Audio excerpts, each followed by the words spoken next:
वो ट्रेन के रिजर्वेशन डब्बे में बाथरूम की तरफ वाली सीट पर बैठी थी। उसके चेहरे से पता चल रहा था कि थोड़ी सी घबराहट है उसके दिल में कि कहीं टीटी ने आकर पकड़ लिया तो। कुछ देर तक तो पीछे पलट पलट कर टीटी के आने का इंतज़ार भी करती रही। शायद सोच रही थी कि थोड़े बहुत पैसे देकर कुछ निपटारा कर लेगी। देखकर यही लग रहा था कि जनरल डब्बे में चढ़ नहीं पाई, इसलिए इसमें आकर बैठ गई। शायद ज़्यादा लंबा सफ़र भी नहीं करना होगा। सामान के नाम पर उसकी गोद में रखा एक छोटा सा बैग दिख रहा था। मैं बहुत देर तक कोशिश करता रहा पीछे से उसे देखने की, शायद चेहरा सही से दिख पाए, लेकिन हर बार असफल ही रहा। फिर थोड़ी देर बाद वो भी खिड़की पर हाथ टिकाकर सो गई और मैं भी वापस से अपनी किताब पढ़ने में लग गया। लगभग 1 घंटे के बाद टीटी आया और उसे हिलाकर उठाया। कहाँ जाना है बेटा? अंकल, दिल्ली तक जाना है। टिकट है? नहीं अंकल, जनरल का है, लेकिन वहाँ चल नहीं पाई, इसलिए इसमें बैठ गई।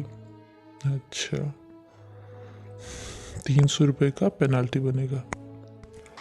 वो अंकल, मेरे पास तो लेकिन 100 रुपये ही है। ये तो गलत बात है बेटा, पेनाल्टी तो भरनी पड़ेगी।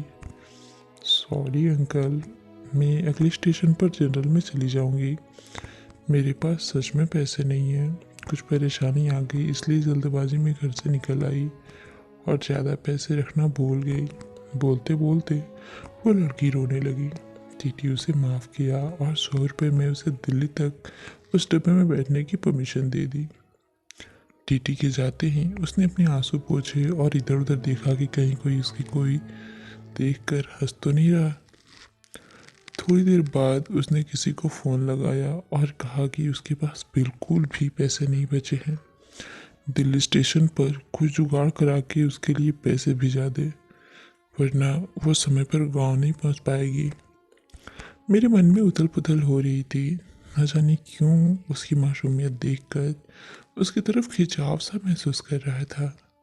दिल कर रहा था कि उसे पैसे दे दूं और कहूं कि तुम परेशान मत हो और रो मत, लेकिन एक अजनबी के लिए इस तरह की बात सोचना थोड़ा अजीब था। उसकी शक्ल से लग रहा था कि उसने कुछ खाया पिया नहीं है, शायद सुबह से, और अब तो उसके पास पैसे भी नहीं थे। बहुत देर तक उसे इस परेशानी में देखने के बाद मैं कुछ उपाय निकालने लगे जिससे मैं उसकी मदद कर सकूं और फ्लर्ट भी ना कहलाऊं। फिर मैं एक पेपर पर नोट लिखा। बहुत देर से तुम्हें परेशान होते हुए देख रहा हूँ।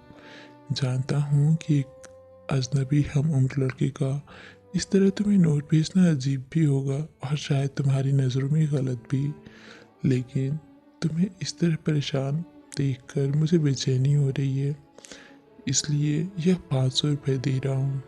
तुम्हें कोई एहसान न लगे इसलिए मेरा एड्रेस भी लिख रहा हूँ।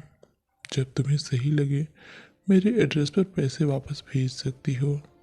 वैसे मैं नहीं चाहूँगा कि तुम वापस करो। अजनबी हमसफ़र।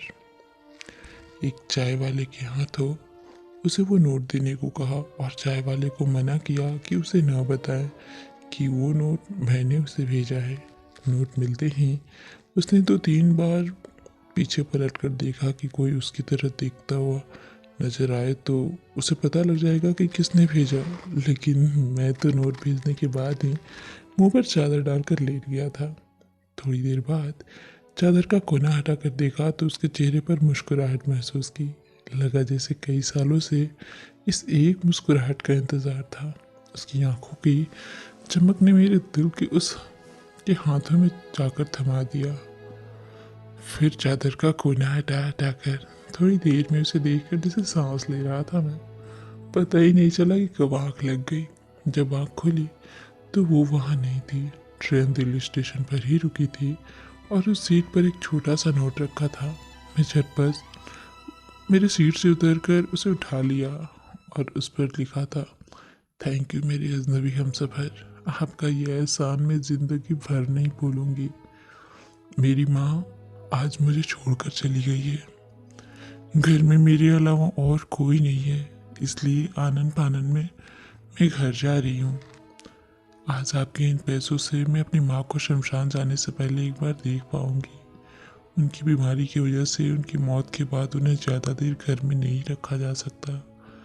आज से मैं आपकी कर्जदार हूँ, जल्दी आपके पैसे लौटा दूंगी। उस दिन से उसकी वो आंखें और वो मुस्कुराहट जैसे मेरे जीने की वजह थे। हर रोज पोस्टमैन से पूछता था, शायद किसी दिन उसका कोई खत आ जाए। आज 1 साल बाद एक खत मिला। आपका कर्ज अदा करना चाहती हूँ, लेकिन खत के जरिए नहीं, आपसे मिलकर। नीचे मुल्ले की जगह पर पता लिखा था और आखिर में लिखा था, तुम्हारी अजनबी हमसफ़र। सो फ्रेंड्स, आपको ये कहानी कैसी लगी हमें कमेंट करके ज़रूर बताएं। चैनल पर नए हैं तो प्लीज़ चैनल को सब्सक्राइब ज़रूर कर लें। मिलते हैं ऐसी किसी दूसरी कहानी में, तब तक के लिए नमस्कार, प्रणाम। अपना ख्याल रखें, अपनों का ख्याल रखें। Bye bye.